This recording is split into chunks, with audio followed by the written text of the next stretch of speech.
Alright guys, so today we're on day 5 notes. We're going to be learning how to do division of polynomials by a monomial. If you remember, a monomial is just one term polynomial. Okay, we're going to start here at the top. Remember, our learning target today is I can find and factor out the greatest common factor, divide by a monomial. Let's start with our warm-up. I'm going to go to the top of the screen here. We have x to the 8th over x to the 3rd. You might have to think back to our unit that had to do with exponents and what we do when we have the same base being divided by a lower number exponent. If you remember, we're going to subtract these exponents, okay? So if I have x to the 8th over x to the 3rd, that's going to leave me with x to the 5th. Okay, thinking along the same lines and moving over here, I've got 14x to the 8th over 2x to the 3rd. This is the same problem except there's a 14 and a 2 as coefficients there. Remember, if I have this, all I'm going to do is divide those coefficients. So 14 divided by 2, this is just my simplification or reducing. Okay, I'm going to end up with 7. So it'd be 7 over 1. I can just assume that's 7. And x to the 8th and an x to the 3rd, that's the same thing we just dealt with. We're going to subtract the exponents. That's going to be x to the 5th. Okay, well, what about if I'm trying this one over here? This is 10x over negative 2. Now, this bottom one does not have any exponents in it, but what it does have is a single term monomial, negative 2. We have 10x at the top. I know I can simplify 10 over negative 2. That's going to turn into negative 5. My exponents aren't going to change, so I'll have negative 5x. One more here in our warm-up. I've got 8x minus 4 all over 2. Okay, well, this just means I can divide both of those top terms by 2. So I'll simplify that. If I have 8 divided by 2, that's going to be 4. I can't do anything with my x because there's no x on the bottom, so that x is going to stay and come with. And then I have a negative 4, because remember we had this subtraction sign right there. And I'm going to have a negative 4 divided by 2. That's just going to be a negative 2, or minus 2. Okay, so using what we just did, we're going to try to bring that into what we're going to learn today. Okay, so how do I divide polynomials by a monomial? Okay, well, if you remember when we were multiplying polynomials, we multiplied our coefficients, and then we added our exponents. This is just a little bit different. We're going to do the reverse. For step 1, we're going to divide our coefficients, and we're going to subtract our exponents. Okay? So just using those two steps, let's see if we can complete the rest of the examples we have in the notes. Let's try the first one. Example 1. Simplify each polynomial. Our first one says 5x squared minus 125 all over 5. Well, this means that both these terms on the top can be divided by my number on the bottom, 5. We know that they can go into both of those evenly. So what I'm going to do is 5x squared divided by 5. I'll divide my coefficients. That's going to be 1. And subtract the exponents. Notice there's no variable and no exponents here, right? So I can't change my exponent at all. So if I'm just going to do the 5 divided by 5, that's going to be 1x squared, or just x squared. Let me change my squared here. It just looks like a 7.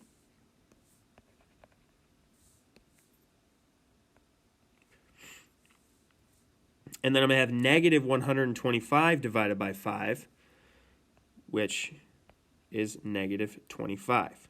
Now, there is a way you can check this. You don't need to do this every time, but if I just wanted to be sure, the opposite of division is multiplication, right? So if I wanted to put this whole thing in parentheses and multiply by 5, I should get the same thing that we had on the top, right? And then if I did that, I would distribute the 5. I'd get 5x squared minus 125. So we know we're doing the right thing.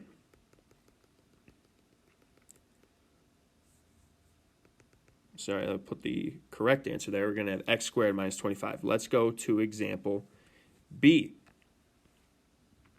I've got 2x squared minus 18x plus 36 all over 2. Again, I'm going to just take all of these top terms and reduce them or simplify them by dividing by our bottom term, 2. Let's try it. 2 divided by 2 is just 1. There's no exponent on the bottom, so that's going to remain x squared. Then I'm going to take this negative 18. I'm going to put that one divided by 2. That's going to be a negative 9. The x comes with it because there's no x on the bottom. Now it's time to do the 36 divided by 2. That's just going to be a positive 18. So my final answer there will be x squared minus 9x plus 18.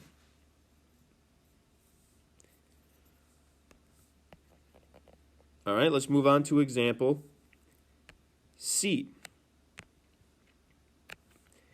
Negative x squared minus 7x minus 8 all over negative 1. This one is actually pretty simple, knowing that anything divided by 1 is just itself. The only difference is this is a negative 1. Okay, so let's just turn everything negative. I have a negative 1x squared divided by negative 1. That's going to result in a positive x squared. And then I'm going to have negative 7 divided by negative 1. Negative divided by negative is a positive, so I'll have positive 7x. Notice I bring these x and the exponents they have at the top with, because there is no x on the bottom. Then I've got negative 8 divided by negative 1. Negative divided by negative is a positive. No variables to worry about, so I've got x squared plus 7x plus 8 for letter C. How about letter D? A lot of bigger numbers here, but we're just going to approach it the same way we have all the other ones, okay? Let's start with our top terms. I've got 18r to the 5th plus 36r to the 4th plus 27r to the 3rd, all over 9r. This is the first time in our examples that we've seen a variable in the denominator. Just look back at our rules. We divide our coefficients, subtract the exponents, stick to those basic rules. Let's see if we can simplify from there.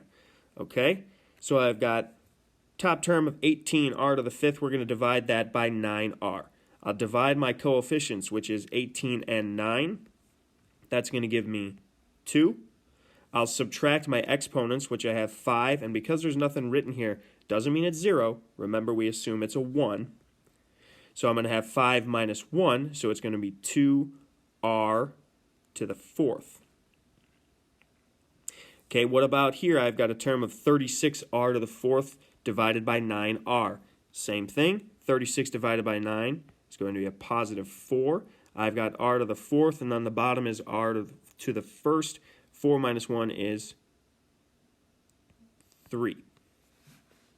Sorry, I forgot my r. And then our last term is 27r to the 3rd. Divide that by 9r. 27 divided by 9 is a positive 3. R to the 3rd divided by r is going to result in r squared, because we have exponent of 3 and 1, subtract to get r squared.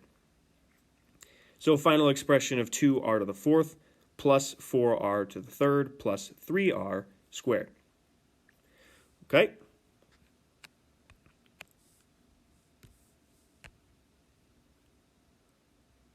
All right, now we've got 9x to the 5th plus 9x to the 4th plus 45x to the 3rd all over 9x squared. Now it's getting a little more involved, having variables to the degrees. Same rules apply. It's no different than what we've been doing, okay? So let's divide our coefficients. In this case, it's going to be 9 and 9. If I divide 9 by 9 as just itself, that's going to be 1. And I have exponents of 5 and 2. Subtract those to get 1x to the 3rd, or just x to the 3rd. Let's go to the next one, 9x to the 4th over 9x squared. 9 and 9 again is going to be 1, but this time I've got x to the 4th over x to the 2nd, so I'm going to do 4 minus 2 to end with x to the 2nd. Remember, I can't combine these terms because the degrees are different. I have a degree of 3 for my leading coefficient, my first term, and a degree of 2 for my second term. Okay, so those have to stay the same and I can't combine them. Here I've got 45x to the third. I'm going to divide that by 9x squared. 45 divided by 9 is 5, positive 5. And I've got x to the third and an x to the second. I'll subtract 3 minus 2 to get 5x to the first. I'm just going to leave it as 5x because remember, that 1 is there, but we don't need to write it. You can if you want to. It's not necessary. So we'll have x to the third plus x to the second plus 5x. All right? To example F. 9x to the third minus 18x squared plus 27x. All over negative 3x. All right, so now they've got a variable in here and a negative in the denominator. Same rules apply. Let's go through it the same way. I've got 9x to the third. I'm going to divide that by negative 3x. 9 divided by negative 3. Divide my coefficients to have negative 3. Subtract my exponents. There's going to be a 1 right there, right? Subtract 3 and 1 to get x to the second.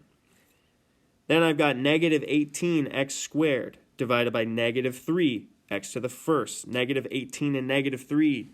If I divide those, I'm going to get a positive 6x squared minus x to the first, or sorry, divided by x to the first, meaning we're just going to subtract the exponents of 2 and 1.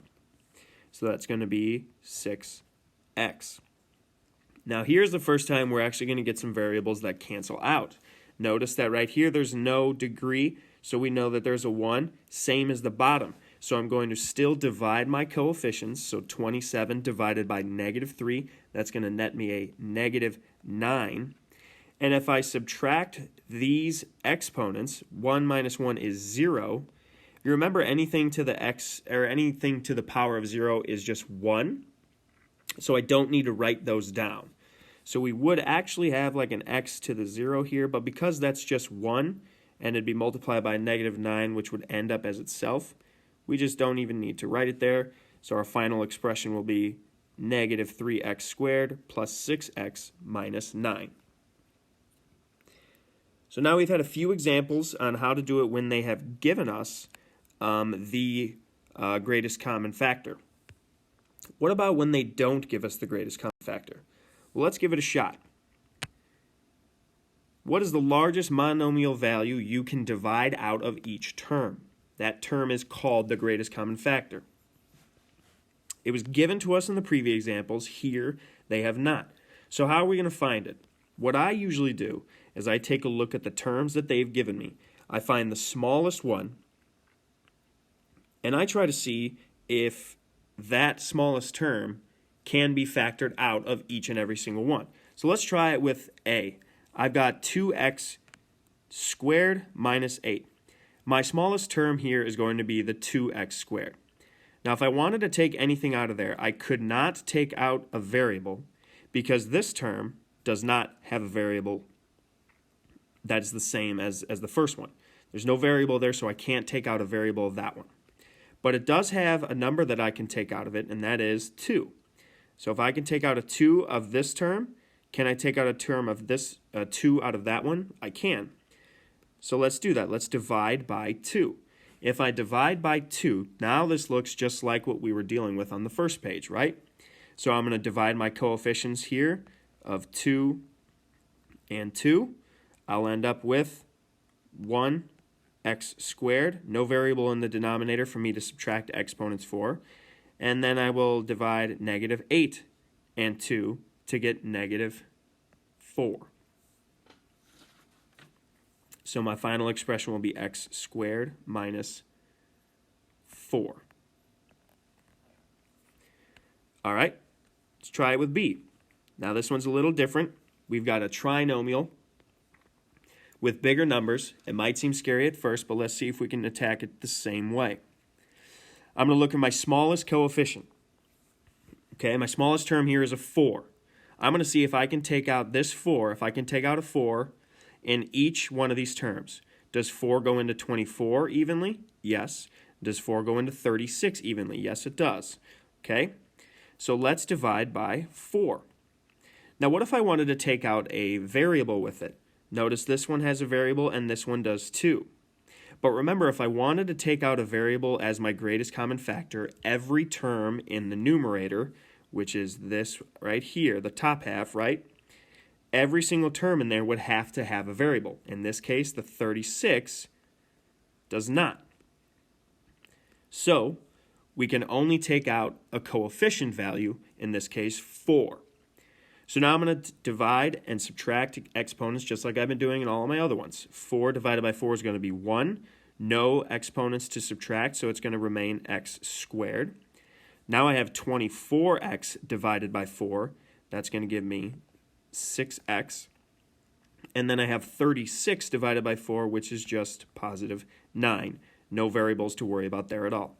And my final answer is x squared plus 6x plus 9. Let's go to C. C has 3x squared minus 48. So here what I can do is just check my lowest term. That's going to be a 3 right here. Does 3 go into 48 evenly? It does. Can I take out a variable? This term does not have a variable in it, so no, I cannot. So let's just stick with 3. I put it all over 3. Let's divide 3x squared by 3. 3 divided by 3 is 1. X squared, because there's no exponents to subtract. Negative 48 divided by 3 is going to give me a negative 16. From there, we're done.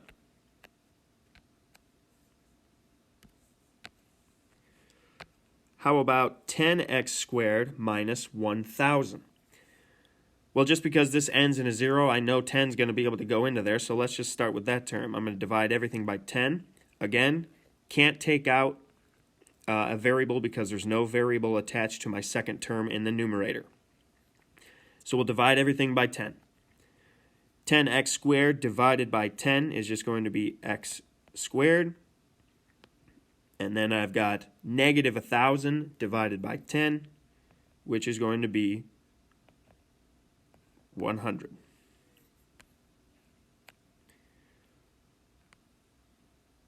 On to the next one. 2x squared plus 8x plus 8. My lowest coefficient is a 2. I'll see if that can go into each of these. Does 2 go into 8? Yes, it does. Does it go into 8 again? Yes, obviously. Can I take out a variable? I can't. Unfortunately, there's no variable on that term right there. So even if there is one in 2 of the terms, they have to be in all of them for us to take out a variable in our factoring. So let's put it all over 2. 2x squared divided by 2 is just going to be x squared. 8x divided by 2 is going to end up as 4x. No exponents to subtract there. And lastly, 8 divided by 2 is just 4. Okay. Last but not least, we've got 2x to the third minus 98x. Let's look at my lowest coefficient again. I've got 2. And I know 2 is going to go into negative 98 because it is an even number. Now for this one, I can take out a variable because this term has an x and now this term has an x. So how many can I take out? Well, I can go to the lowest degree that each of them have. Okay, so this one has x to the first. This one also has x to the first. It goes all the way to 3. But because this one goes to the first, that's as high as I can go for factoring out. So what I'm going to do is I'm going to take out the 2 like I normally would. But now, because both of these have at least a variable to the first degree, I can take out a variable, x to the first. I won't put it down there at the bottom, though, because we know if we just have x, that is to the first degree. Okay, so now I've got 2x to the third minus 98x over 2x. If I just divide these out, same rules apply as throughout the whole lesson. We have dividing our coefficients, which is 2 and 2. That's going to be 1. And x to the third minus x to the third divided by x, which is exponent of 3 minus exponent of 1, which is just x squared. Then we have a negative 98 divided by 2. That's going to be a negative 49. And it's going to stay as a negative 49 because our degree in the numerator of x and the degree of the x in the denominator are both 1. And since we subtract, that is to the 0 power, which would just be 1, which we don't need to write. So your final expression is 1x squared minus 49. So most of the time, if you look at the lowest coefficient in whatever you are trying to find the greatest common factor for, a lot of times you will be able to divide by that number. That does not mean always. So there is a chance that you cannot divide by that lowest term. In this case, it worked out every time, so start there. If not, try to find the number that goes into each of the terms in your initial expression. And hopefully, after this lesson, you guys are able to find and factor out the greatest common factor and divide by a monomial.